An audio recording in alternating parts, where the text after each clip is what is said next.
only to determine where all these fake sachets are being sold. That's the big question. Have you already bought it? This bust really adds to the worrying trend. Remember, in the last few months, Delhi and NCR has seen multiple fake drug rackets, counterfeit antibiotics, painkillers, counterfeit toothpaste, powders, all that was busted. All part of a thriving underground market that poses some real dangers. It could lead to poisoning, organ failure. Just how safe are your medicines in your home? That's the question it boils down to. If this racket is so entrenched, has it already slipped into your home unknowingly? Have you consumed it already? Whatever happened to all the regulatory checks? Our guests on the channel here today, Dr. Dilip Bhanushali, National President of the IMA, Indian Medical Association, joins us. We also have Dr. Vikram Singh, former DGP, Uttar Pradesh. Thank you both of you for joining us.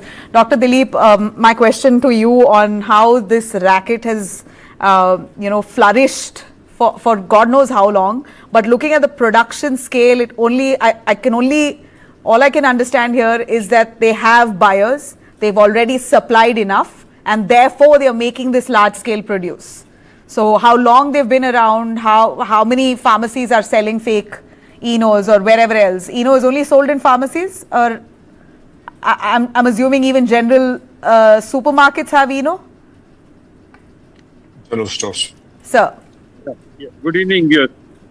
This is real unfortunate to hear this about this Eno business. I know whether this is the tip of iceberg. You know how many manufacturers like this are there in the country. The problem is why there is no checkup. Why there is what are the drug controllers doing about this? Recently, you saw about that cough case in Madhya Pradesh, where 25 children died with a contaminated cough syrup. So this has become a regular affair throughout the country. Somewhere or other, something is cropping up, and this is really unfortunate. Government has to be really strict about this. The regulation should be there. Because the government is responsible for this. Ultimately, they give the license, and they have the drug controllers who have to check this up. And I don't know for how many months or years this thing is going on. But through the scale of this case, we understand that there are many, it's rampant, and there are many more suppliers of this nature. That's what in my first statement I said, it is a tip of the iceberg. How many more can come out with this? So what happens to our regulators? Who are the ones who does these checks? That's why I'm blaming the regulators. Regulators, starting from the government, the suppliers, the drug controller, what are they doing? Is there any way to identify if it's a fake Eno? For example, you're a doctor. If you're prescribing Eno, an antacid, to your patient, is there an advisory that you'd give? Anything that you got to look out for in the packaging to identify or differentiate?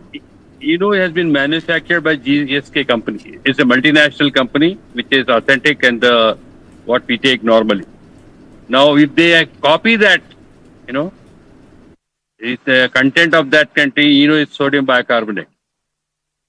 So I don't know how much of this concentration is this into, and the label and this what you are showing is not the original one.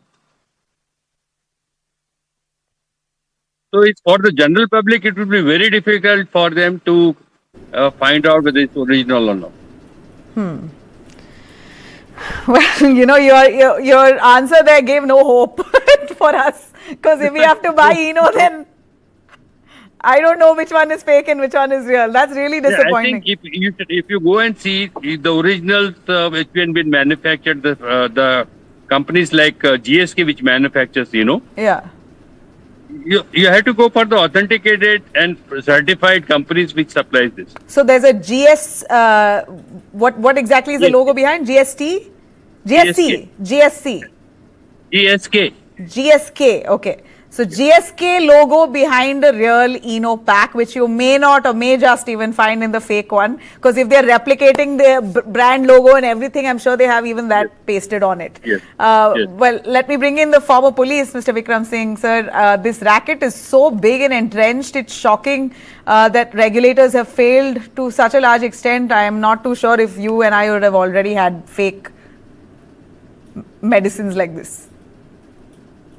You guessed it right. Nabila, there would be a ghost of a chance if I did not buy the county. And the way they have done it, I think they have taken counterfeiting to an absolutely different level. Yeah. It is so authentic. My only advice, one point, is to buy from authentic channels and from general stores. In your opening remarks, you had mentioned it is across the counter preparation and can be bought from a chemist and from a general store also. But take pains to ensure, and who would know better than you, that it is not only used as an antacid, sodium bicarbonate. Dr. Dilip ji had mentioned sodium bicarbonate.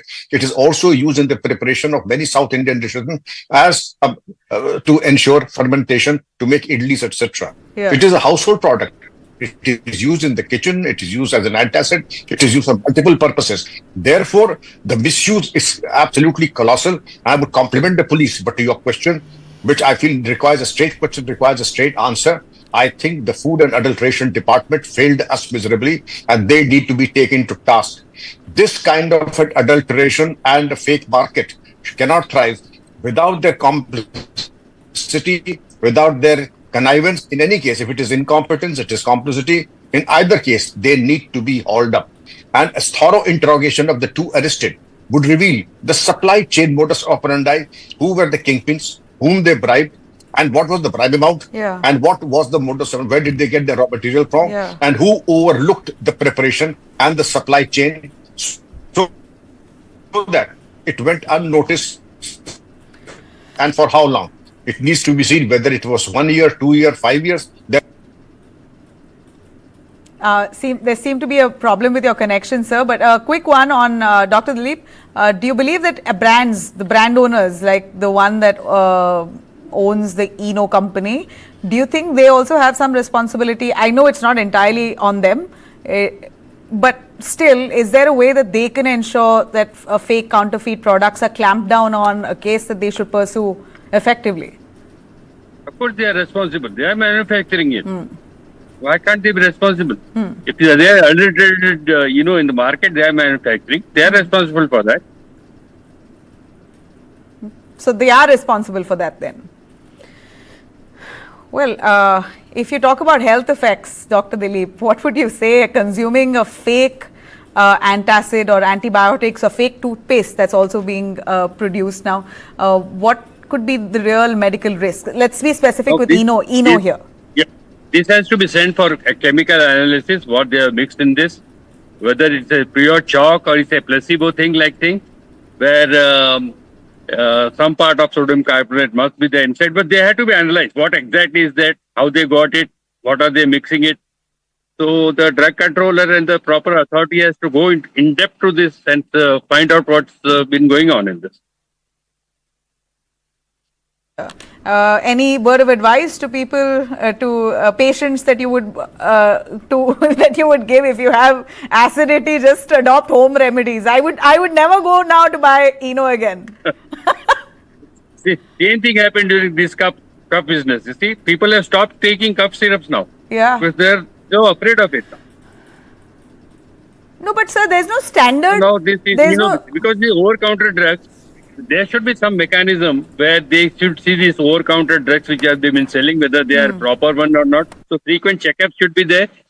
Before they come into the market, they should be checked up.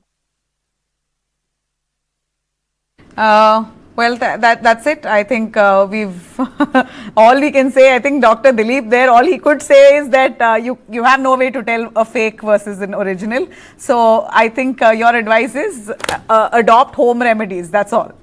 So if you have acidity, give us a home remedy, Dr. Dilip. Home remedies, try to avoid fatty food, take healthy food, and especially this antacid, over-the-counter antacids. Majority of the time, I don't know whether they are proper or not, but you see, it should not be taken. Doesn't. You see, the effect of after you take it takes hardly for 15 to 20 minutes. Yeah. Right? Correct. After that, once again, you get the acidity. So the cause of acidity has to find out what the cause, whether it's your food, whether it's your lifestyle, it is causing acidity. Sir, you're the president of the IMA. Will the IMA take this up officially on counterfeit medicines? How many things the IMA is going to take up? Tell me this. We have been fighting day and not all this. about rape, murder. This thing you saw the other day in Maharashtra about that doctor getting raped by police people. So IMA has been fighting in all fronts. Okay. Thank you very much, Dr. Dilip, Dr. Vikram Singh. I really appreciate you joining us on this. Thank you. All right, let me cut across to our top stories on day tonight. I'm going to start with Cyclone Monta. Cyclone Monta's landfall has begun now in Andhra Pradesh with wind speeds touching 100 kilometers per hour. Under its impact, heavy to extremely heavy rainfall is lashing coastal Andhra Pradesh, Rayalaseema, Telangana, South Chhattisgarh and Odisha. Severe cyclonic storm Monta, named after a fragrant Thai flower, is now crossing the coast between Machilipatnam and Kalingapatnam in Andhra Pradesh. In fact, the landfall has happened around Kakinada with wind speeds gushing up to 110 kilometers per hour. The worst hit regions are, as mentioned, Kakinada, Krishna, Eluru, East and West Godavari, Dr. B.R. Ambedkar, Konaseema and Chinturu, along with a few other districts surrounding that area. 35 flights have been cancelled across Andhra Pradesh and Telangana. Several trains have been rescheduled. Highways in coastal districts have remained closed for heavy vehicles. Of course, an advisory has been given not to step out until it's emergency travel only. 2 NDRF teams are currently on the ground across Odisha and Andhra Pradesh and Tamil Nadu. 140 more rescue units currently on standby in Odisha. Next few hours is very crucial as Cyclone Monta continues its landfall along India's eastern coast. Testing preparedness and resilience. Stay safe and indoors. All right, in Karnataka, we're looking at a rare meeting that happened across party lines. BJP MP Tejasvi Surya today met with Deputy Chief Minister D.K. Shivkumar to discuss alternatives to the city's most ambitious and controversial idea, the tunnel road project, which is being held by D.K. Shivkumar. In fact, Tejasvi Surya today, he met with D.K. Shivkumar and asked for an hour-long meeting and finished the meeting and spoke to the media saying the meeting was very productive.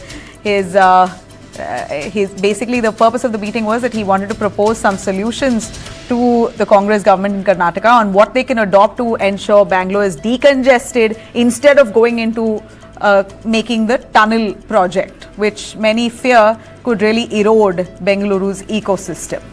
Let's take you through what Tejasvi Surya said after the meeting. Meeting with the Deputy Chief Minister D.K. Shivkumar regarding ideas and proposals to decongest Bengaluru and provide sustainable transport solutions. We have discussed in detail how public transport and increasing the public transport footprint in Bengaluru is the only way, sustainable way, for effective commute and mobility in the city. Well, the tunnel road project, it's proposed 16.75 kilometer tunnel project stretching from Silk Board to Hebbal. It aims to slash travel time by up to 45 minutes and bypass 25 choke points in Bengaluru. It will run deep beneath central Bengaluru area, even under Lal Bagh, some say, but it promises not to touch the garden's green surface. Officials say only 1 acre will be used temporarily for construction equipment and will be fully restored later. But special teams that the Congress government has called in from the horticulture, geology, urban planning, they're all overseeing the project to ensure that it protects the heritage and ecology and yet at the same time helps in decongesting Bengaluru traffic. D.K. Shivkumar insists that this tunnel project is part of a larger smart mobility plan for Bengaluru and it integrates with metro corridors as well, he promises, and key arterial roads. So this is, according to him, the best solution to decongest central Bengaluru by almost 45 minutes, he promises. In fact, he invited Tejasvi Surya after he asked for a meeting, and here's what DK said to that.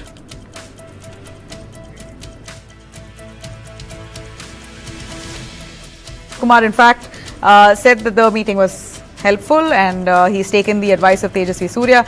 But it seems like DK vows that the tunnel project will come at all cost. He's already heard enough backlash from all the big business honchos, including Kiran Mazumdar recently, who spoke about terrible Bengaluru traffic, roads, etc. So DK Shivkumar at this point personally being involved in ensuring Bengaluru is decongested and ensuring better roads for Bengaluru. So he's on overdrive. So Tejasvi Surya, in the meanwhile, from the BJP comes to him to give him more solutions apart from the tunnel project. Well, let's see how Bengaluru's tunnel project will come about. The Congress promising that this is a real long-term solution. Got to wait and watch. All right, very shocking case that's come in from a delivery company, Blinkit. In fact, most of us use Blinkit, and at a time like this story has come as a shocker. A Blinkit delivery agent allegedly molested a Brazilian model at her residence in Bengaluru's RT Nagar. According to the police, the incident took place on October 17th when the woman went to collect her delivery order. The accused, identified as Kumar Rao Pawar, is a college student who was working part-time with Blinkit. Police say that he allegedly touched her inappropriately, after which the woman immediately shut the door and informed her employer. The complaint was filed after the employer checked CCTV footage as well and confirmed this had happened. Now, this incident, of course, gains concern also because another similar incident had happened in Mumbai a few weeks ago when another Blinkit delivery agent touched a woman's chest while handing over a parcel. For now, the incident has once again raised serious questions about Blinkit checking the background of these people. One knows that no matter what the background, it doesn't mean that they wouldn't commit a crime like this. But even then, how safe are the delivery agents? Blinkit is yet to respond on what action taken here. All right, now Delhi pollution. Now, one of the ways to curb pollution in Delhi, the government has decided to ensure all polluting vehicles now will be restricted at Delhi's borders itself. Delhi's winter smog battle is back, and this year the city is tightening its rules on vehicles to ensure pollution is curbed. From November 1st, only BS6 compliant vehicles will be allowed into Delhi. The Delhi Transport Department says vehicles from outside Delhi will not be allowed into Delhi itself. They won't be allowed until they meet the BS6 standards, which is India's cleanest emission norm. Commercial vehicles with older diesel engines like BS4 or below will be banned entirely from November 1st. They get a short grace period until October 2026. After that, no entry at all. Diesel, trucks, buses, tempos, taxis, delivery vans, all are affected. CNG, LNG, electric vehicles are going to be allowed. Delhi registered vehicles are exempt.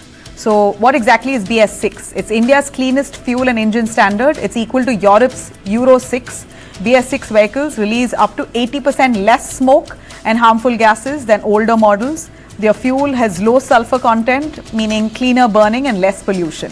For Delhi, it's a move towards cleaner air. For truckers and transporters, it means an expensive upgrade. All right, now, Tata and Sons. After much of the tussle within the internal senior leadership, it seems like a new twist has come to fore. The Tata Trusts, Mehli Mistry, a long-time confidant of Ratan Tata, is now set to exit the governing boards of the Sir Dorabji Tata Trust and Sir Ratan Tata Trust. He was known to be very close to Ratan Tata. Now, this comes after majority of the trustees voted against his reappointment. According to sources, 3 of the 6 trustees opposed his renomination. Among them were Tata Trust Chairperson Noel Tata, Venu Srinivasan of TVS Group, and former Defence Secretary Vijay Singh. Mistry did, however, find support from Darius Kambata, Pramit Javeri and Jehangir, but the split was not enough to secure his continuation on the board. The vote marks the end of Mehli Mistry, his formal association with 2 of India's most influential philanthropic institutions, both key pillars of the Tata legacy. Remember, Mistry was first appointed as trustee in 2022, and his 3rd-year term officially ends on October 28th. That's today. But his exit also comes amid reports of growing internal divisions within the trusts, with one faction seen as aligned with Chairperson Noel Tata, another faction viewed as loyal to Ratan Tata and his close circle, including Mistry.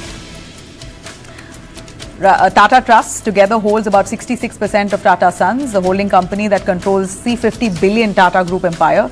Interestingly, earlier this week, the trust unanimously reappointed Venu Srinivasan as a lifetime trustee, which even Mistry himself supported. But now, with his own reappointment blocked, Mehli Mistry now's his exit itself marks a deeper realignment within Tata Trusts and perhaps quite a powerful shift within the Ratan Tata Group. All right, finally, we're looking at a massive data leak that's hit millions of email users across the world, exposing more than 183 million passwords. The stolen database, 3.5 terabytes of data, surfaced online in April this year, putting accounts like Gmail, Yahoo, Outlook, and users using these platforms all at risk. Serious risk. Experts say that this trove of stolen data, which includes your email IDs, your passwords and whatnot, equals to about 875 full-length HD movies. That's how much data that the hackers have collected. So how did hackers really get access? We hear cybersecurity experts say that it wasn't a direct Gmail hack. Instead, the passwords were stolen through a malware called InfoStealers. This malicious software secretly records your email ID and password whenever you log in, creating what's known as stealer logs, data files later shared or sold in hacker networks. This is very precious data for them, for the hackers, which they sell for billions of dollars. According to experts, around 16 million of these accounts had never been breached before, meaning the leak exposed fresh data. To see if your credentials were compromised, do visit haveibeenpawned.com. If your email shows up, then change your password immediately. Enable two-factor authentication. Google has on its part confirmed that Gmail itself was not breached, but the stolen passwords were gathered from infected personal device. This breach certainly is a reminder, even big tech systems are not safe. If you have a Google account or Yahoo or Outlook, please do change your password with immediate effect. All right, thanks very much for tuning in. Have a great night.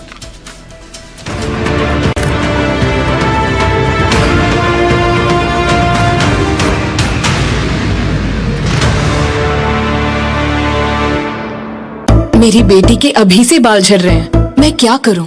2 spoon ही काफी है। Lion date syrup, इसमें iron, fibres, vitamins और किसी भी बीमारी से लड़ने की ताकत बहुत